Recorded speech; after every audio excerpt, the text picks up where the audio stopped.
Hey guys, we're here playing HB Director Haas. Pretty interesting. We're kind of teched out against Eater. We're playing Chrysium Grid and a Swordsman. Seems fine. I got our hedge fund. Can't complain too much. See ya, Jackson. Okay.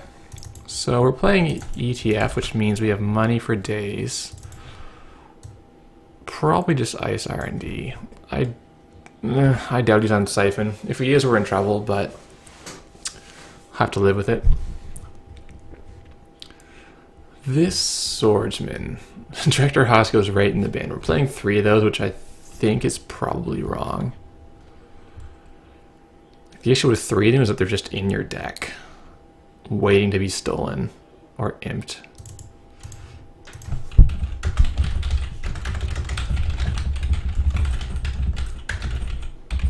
The last game you played, I just did not draw Ace as a pawn shop for like a bajillion turns. Now we'll just plunk the Swordsman down. It might eventually hit something. He's probably not on Siphon if he's playing Ace as pawn shop. Though I've seen it done in the past. You know, the pawn shop is good for a while, and then you just figure time to go in on Siphon and then run some remotes kind of idea. It's fine. So we're in a pretty good shape with the Eve campaign ticking down. Can more or less just set up. This is certainly a Glacier deck. Except instead of actually scoring things in your Glacier server, you just put Director Haas in there, and it's like a San. That gives the runner points, so they steal it. Yeah. Last click check.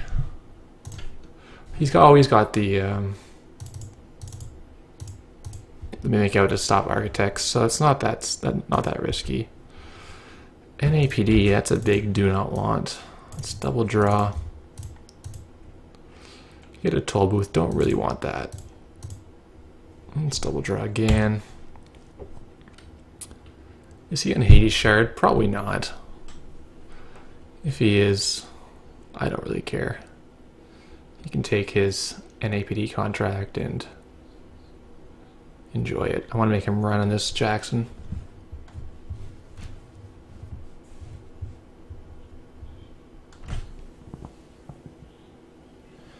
Got an architect, pretty reasonable. $2 for make to break. This is not going to do anything against Mimic because obviously it's too small to do much. I'll leave Director Haas in there. I think having 2 in our R&D is plenty. Parasite comes down, putting the NAPD right back in the trash. That's kind of funny. Alright, where's this toll need to go? Does it need to go here? Yeah, that seems fine. Get both of these going. I think we have time to do that. It can be a race against the random mills, but with 3 Jacksons, we should be able to neutralize a lot of that.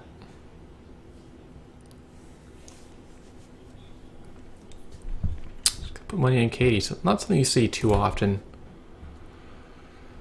We want the Viper. We probably want the Viper at some point. I don't hate either of these on the remote. Let's draw. There's another Eli. Put the Ash in there. Might as well put an ETR. Or the Viper's fine. Let him pay through if he really wants to see the card. So we're kind of maneuvering to get set up. When this Adonis runs out, that's when you score behind the Ash, the toll booth. It's a little predictable because the runner knows what turn you're going to do it, but it's still pretty effective. Hits another agenda. He's on fire. So we need to keep the sucker tokens down. So we're going to have to play probably the Eli, replacing the Eli. We're gonna get a trace here. Against a zero lake runner, that's pretty respectable.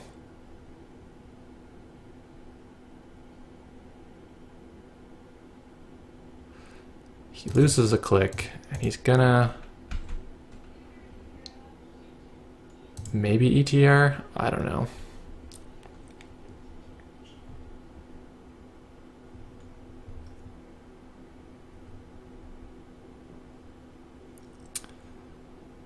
Paying one's probably okay to keep the sucker token away. All right, so toll booths are expensive, but they're also good at what they do. I'm gonna put the toll booth here. I'm gonna put the Eli here. And we'll sit tight on the wall of static for a later date. I don't think double ice in the archives is right. So often you'll play interns, and I think I would certainly like an interns better than the third director Haas. Because then you can just save director Haas when you need to, and you can save agendas if you need to. It's more flexible that way.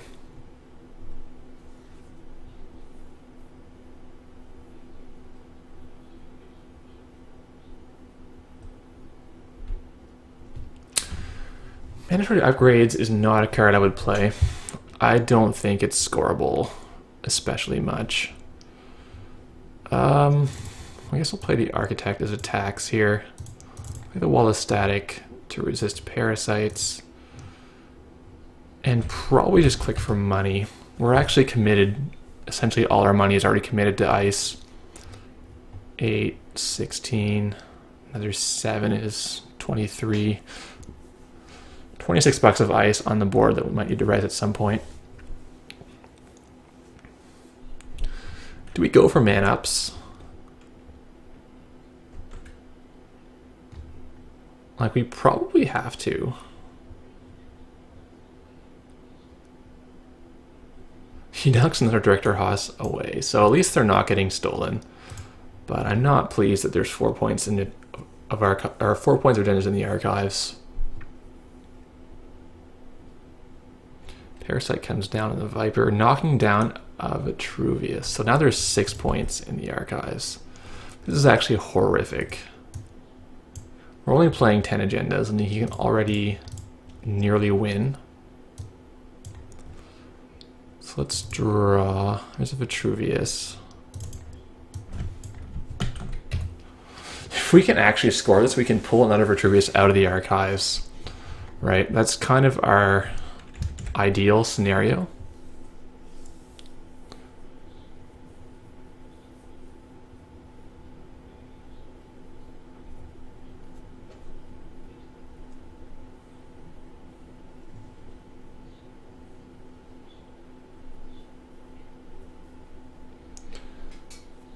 Gonna run the R&D. We're gonna smack him with the toll booth, I'm pretty sure.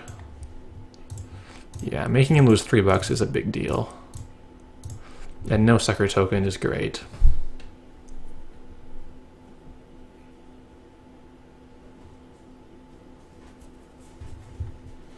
Question is, do we defend our HQ? I think we probably don't res the architect just yet.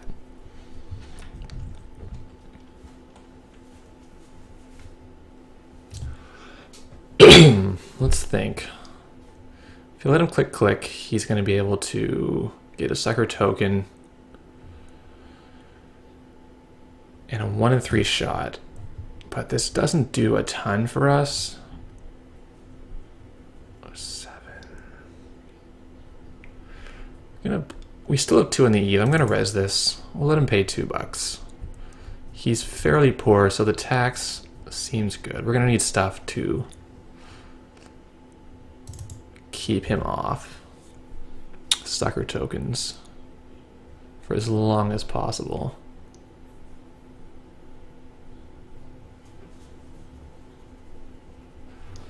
This mimic is not doing a ton for us here.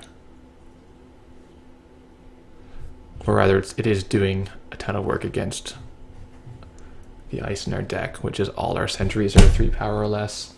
3 Architect, 2 Caduceus, and a Swordsman. So I'm not convinced that playing ice that are weak to Mimic is a good idea. Like, I actually would rather play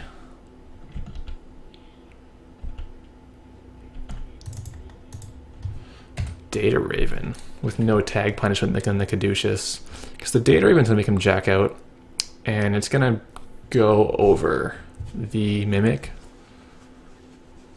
It's pretty respectable.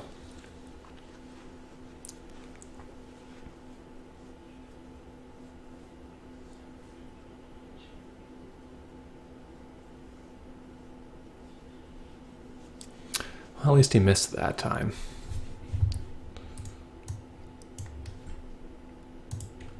Daily cast, sure. Yeah, more sentries that lose to Mimic. Well, if we play Architect, at least she has to pay to get tokens. It's gonna have enough money though that it's not a big deal. Let's get a hidden card out of the archives. Let's install it. Let's advance it. We're on $9. I'm just gonna click for money and I'm gonna let the archives go. Just does let him pile sucker tokens up, but I think it's the time where that needs to happen.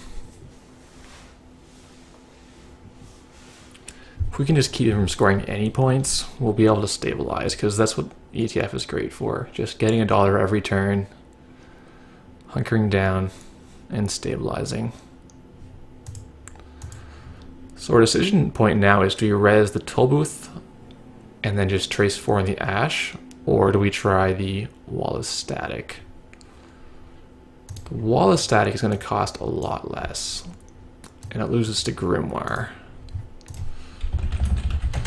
Wall of static, or it loses to Corroder, which he may or not be playing. He's playing Mimic, right? So there's a good chance he's playing a Corroder.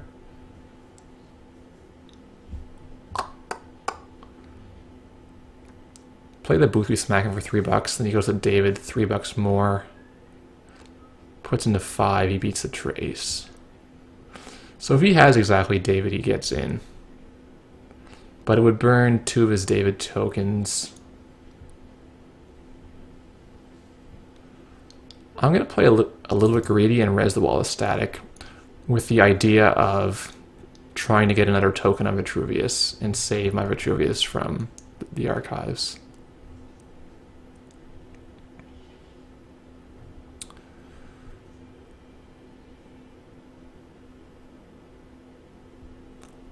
This is a tough one, because it always is nice to tax them for 3, but then I can not get a Vitruvius token.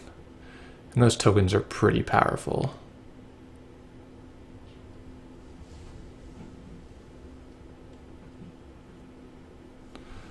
Yeah, this cruising grid, I don't really like it. I guess it might be needed against Eater Keyhole. I haven't played this matchup. But it's pretty blank here. It would keep sucker tokens away, but oh. So actually the toll booth would have been better in this exact scenario.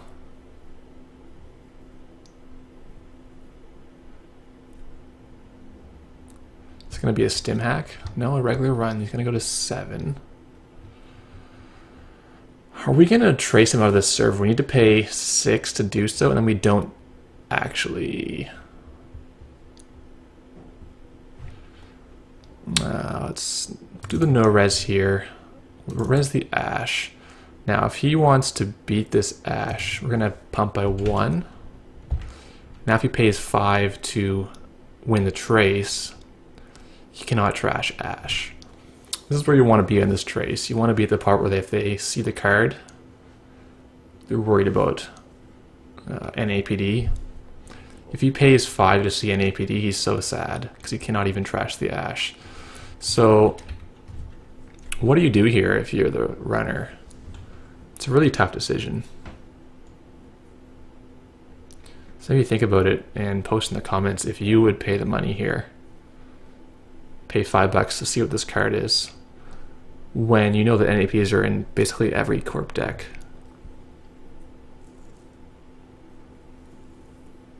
Yeah, he dumps the trace and trashes Ash. I think that's pretty reasonable. Like, it gets rid of Ash, which is what you want. And we're going to score out this Vitruvius, which is a little precarious. Because we can grab our third Vitruvius, but we can't really score with it in the near future.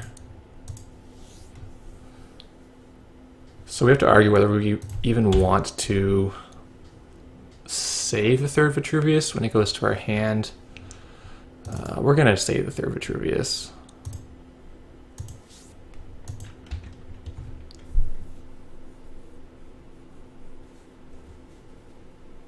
It's going to take the NAPD. So we could install the Crisium in the remote right now. It's not really credible though.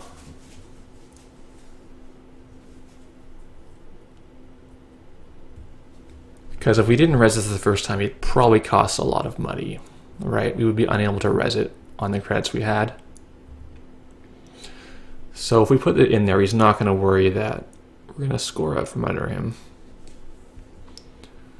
So had I res the toll booth, I would have made him pay an additional 6 credits. Yeah, but it was a gamble, right? The Knight versus David.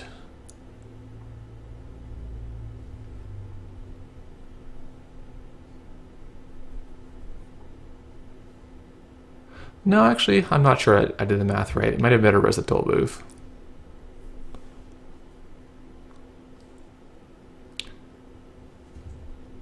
One thing is that all my stuff can die to Parasite now.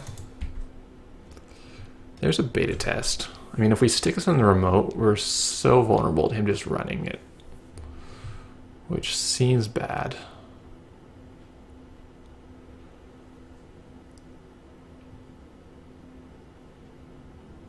Architect, we probably want to install. Thing is, can he afford to not check it?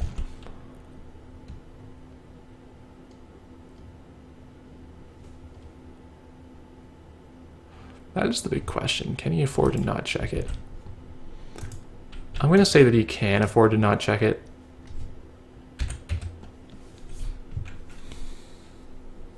Yeah, Parasite's going to come out in the toll booth. And we're going to lose a lot of ice to Parasite. He hits another beta test, so we're really just getting pummeled on these mills. It's quite incredible.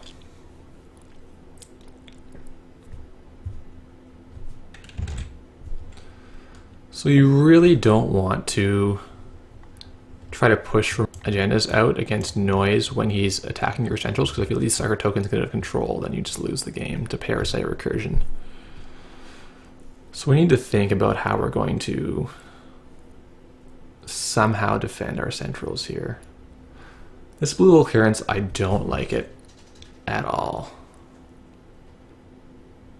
It feels really bad to me. Because when you're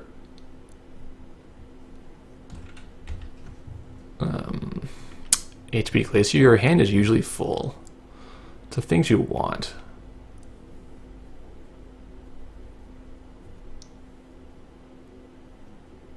So there's only 3 agendas in the last 21 cards of our deck. So R&D is basically empty. This means we can let this toll booth go if we need to.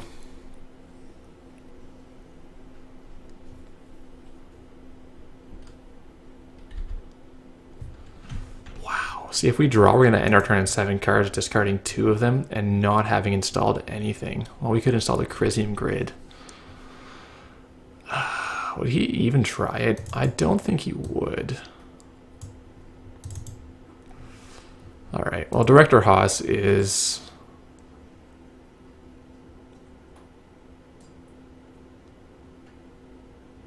unaffordable, right?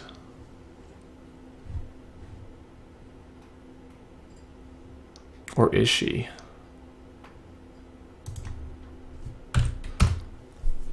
I think she's unaffordable right now. Because he's going to have the money to get in here. Like, he can move the knight to the toll booth, parasite the wall of static.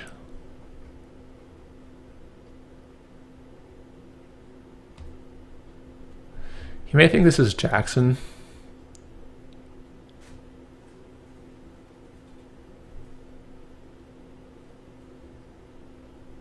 If I have blue level clearance next turn, it's going to be a tell that installing the card is not Jackson. Like, here I can at least bluff that there's Ash 3-2.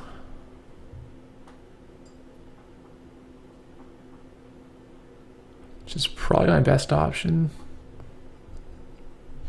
Purge next turn is pretty bad, I think. Well, it's not the worst. Purge is going to do for me. He has to pay 2 more.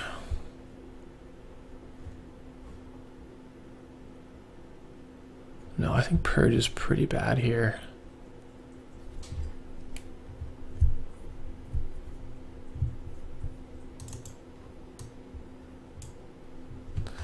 I think we have to just get money for the toll booth and try to make him spend a lot coming at this. Maybe get a scoring window for the 3-2 afterwards. On the other hand, he might just ignore the remote this turn and go for the R&D. He doesn't know we have 6 points in our hand. Yeah, he's going to go for the R&D. So I could have actually put a 3-2 in this server. That's a shame. Yeah, I could probably have predicted his behavior a little better.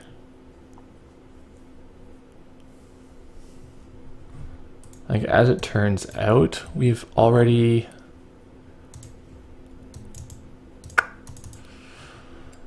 Yeah. So our toll booth bites the dust, tragically. Could have shuffled in here, but I'm still kind of hoping he'll run. Maybe he won't.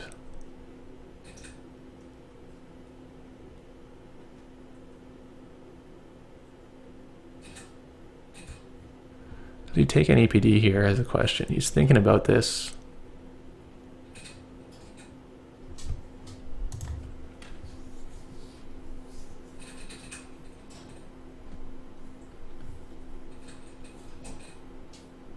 These are obviously much better if you have Director Haas on the board, but I'm not sure how you do that without just losing the game. He mills away the toll booth. Ah, that's great for him. Well played.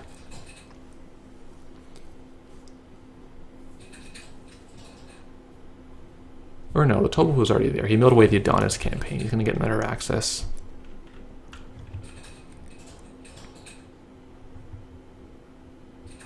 Throw to my Jackson Howard. No. Oh, gonna run the R&D again. He knows the top 2 cards. 2 free accesses versus... I can't give him 4 free accesses. Oh dear.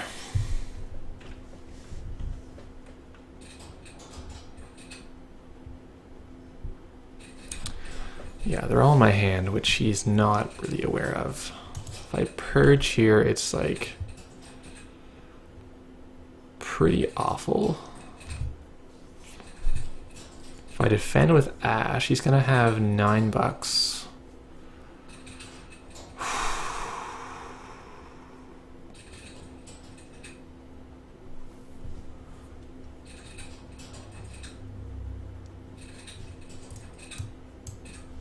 Basically need to defend with ice.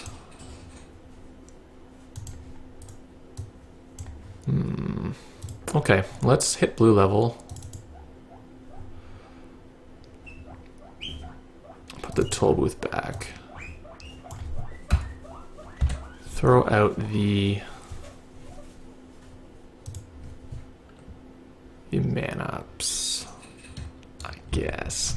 Now we're in a place where we can do Ash beta test.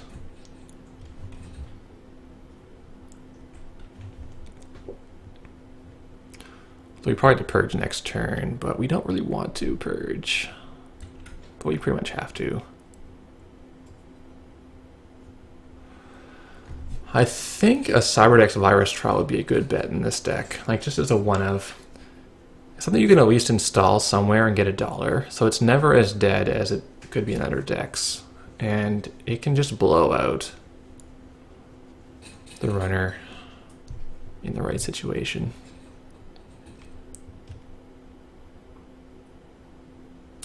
So looking for another parasite is what he wants.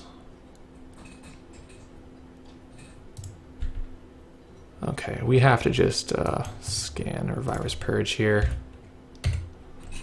This keeps the medium from destroying us. And now we need to score it before we lose the game to milling, which we can probably do. Next turn we can hedge, Ash, beta test. Depending on the toll booth, he needs David to really get in, and then he still has to play the Ash. I assume he has David, but it's still going to cost him. So this is fine.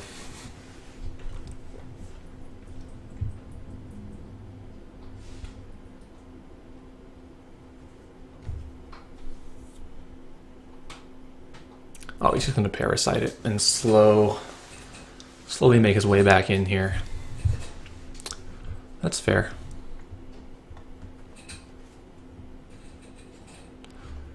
Toll is a great ice. Okay, he's got an incubator.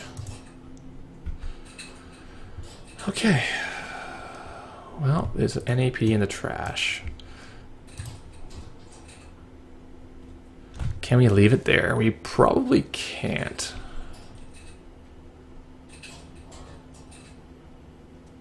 He can run there for $2 whenever he wants. I'll leave an NAPD in there, I think, but it's hard to say. We definitely want the Jackson. Definitely want the man-ups, and then probably just some other ice that's annoying for him to deal with.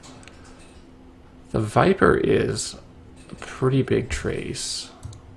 He doesn't have a ton of money. I'll take the Viper again. Let's install crack hedge fund. Crack hedge fund. Let's make it a 13.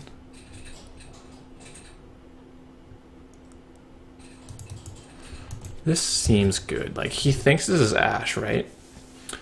So what we want to do is make him think it's Ash and he won't bother trying it.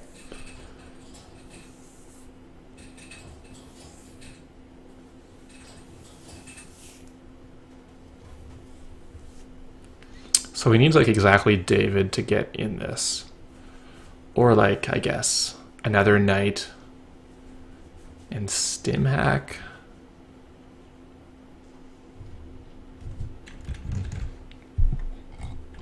Excuse me.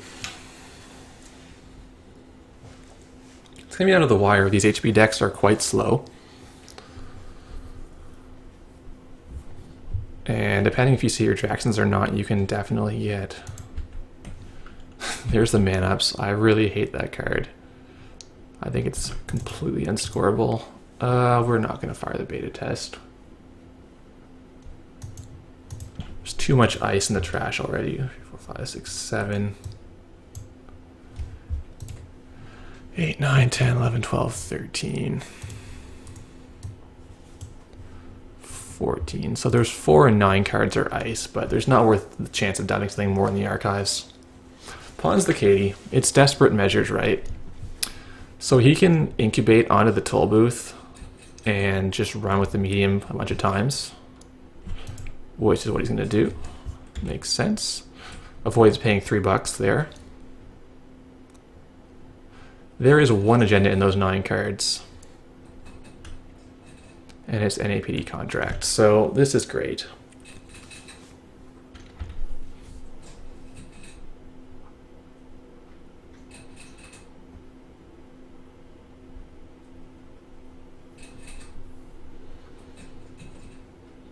He's going to see that an APT contract, but it's going to make him poor.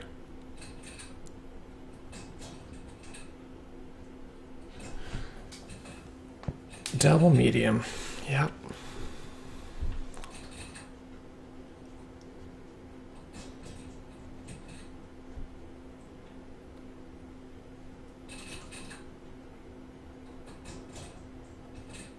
Guess the NAPD in his last action was to $1. So there's actually nothing left in the deck. So we obviously want to play the beta test into the remote. Question is, we overwrite here.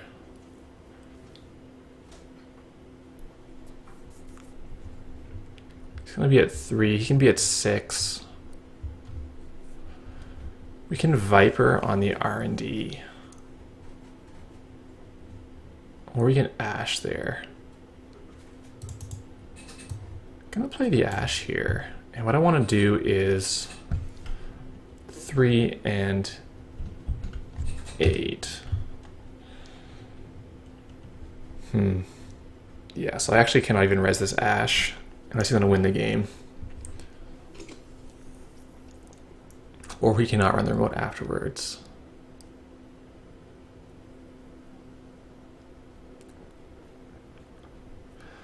So this is one thing where like a really good runner is going to know what cards are probably in the remote. And I'm playing exactly as if this was an Ash. And it's not even. So you can bluff things against a good runner where you maybe couldn't against a worse runner because they would not really understand how you're playing. They wouldn't understand what you're signifying. So he now has $6 with which to get in here.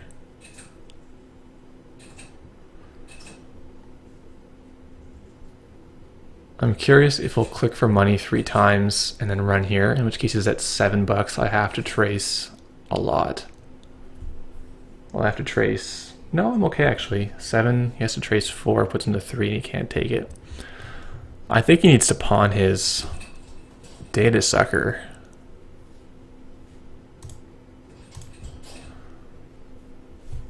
Unless he has like sure gamble or something, that'd be pretty strong. Oh, he pawned daily casts. Okay.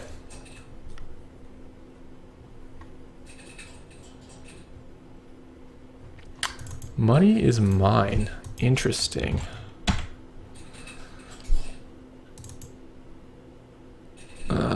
We actually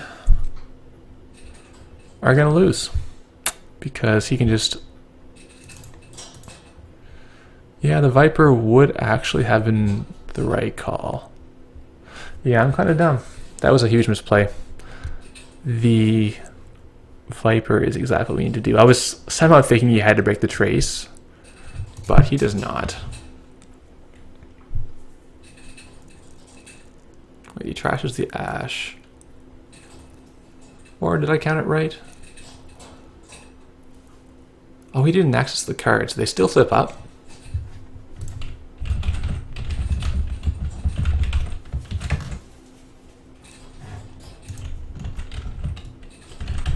I thought they might still flip.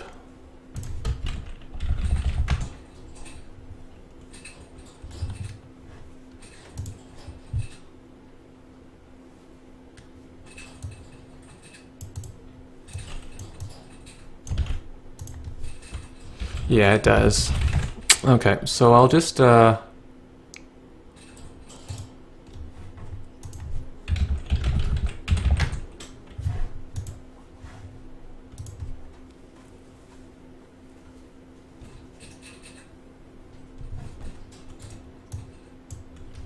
I think I might have him exactly by 1 credit.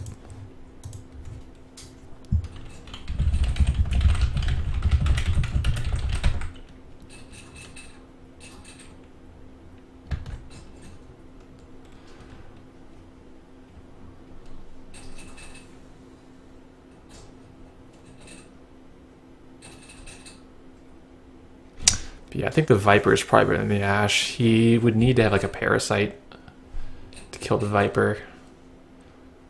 Or like, I guess a Code Gate Breaker, but he's probably not playing one of those. So yeah, I do think leaving the Ash out and putting the Viper here is right.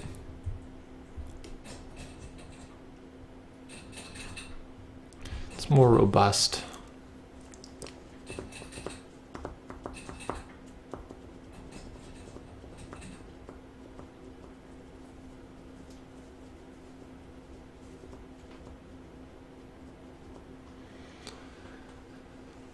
So he's probably digging for ideas.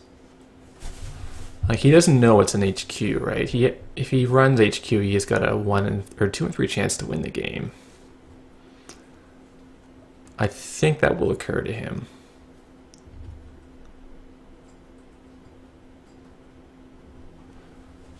He also could see every card here, but because I didn't protect it, I think that's a clear tell there's no points in the archives, or there's no points in R&D. So he knows they have to be 2 in my hand, and probably 1 here, right? So he can deduce his odds are 2 and 3, and he can make his game-winning run here, clicking through the Eli. Whereas had I put the Viper instead, then I would have made him lose a click, and he would not be able to go there.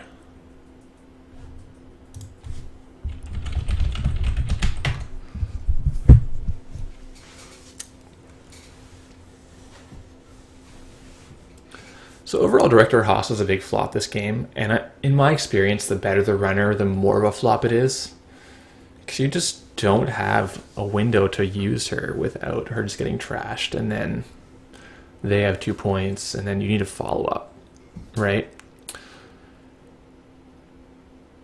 Which is fine if you can follow it up. Like if it creates a scoring window big enough that you can put a 3-2 through after that, then maybe it's fine. But then Sansan would do the same thing without giving out 2 additional points. I mean, Director Haas does cost 3 less and less influence, but our influence wasn't really put to great use. We had the Caduceus, which didn't do much. Well, compared to like an Ichi, for example. The Ichi would have been better. Well, comparable. Swordsman didn't do anything, which I don't like Swordsman in general. But maybe it's needed against Eater Keyhole. But I'd still rather play Chrysium. Because Swordsman still just gets beat by Mimic if they or Fem if they play that. So I would probably cut the Swordsman for another money card. Or a different ice. Wraparound is, just as good against either because it costs them a ton of money. And it would also have amazing here against these non-breaking type of decks that just want to parasite everything. So I'd certainly play a wraparound. Maybe just 2 wraparound instead of the Chrysiums. And you can change a wall of static out for like an Ichi maybe. I like playing Ichi because it's big enough to annoy people that are running Mimic.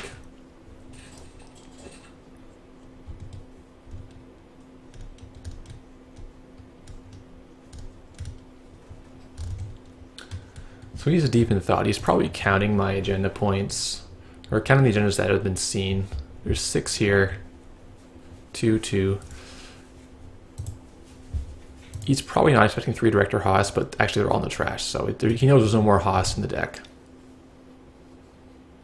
Draws a card. I don't think that's right. I think his HQ line is the best line. Like he knows he's gonna see every card here.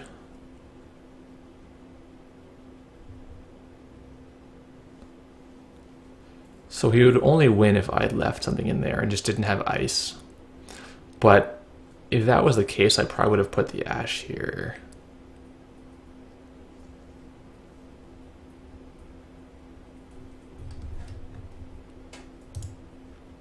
Yeah, he doesn't get anything and win the game. So I think that was his to lose, but we'll talk to him afterwards and see what he thinks.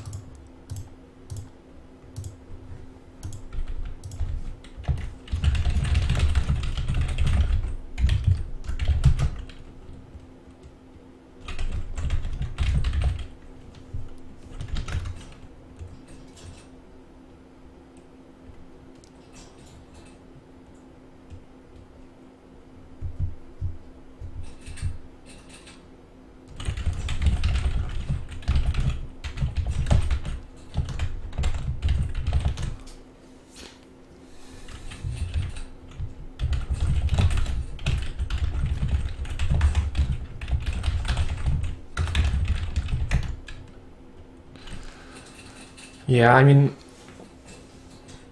I would have defended R&D more had I had anything, had there been anything in there.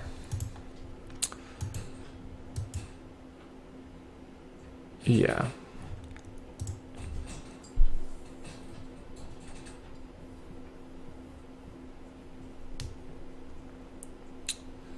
It's a tough call.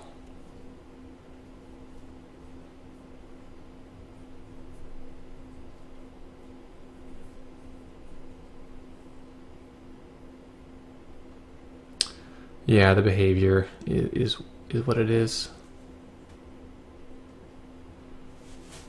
So, great game, really close, down to the wire.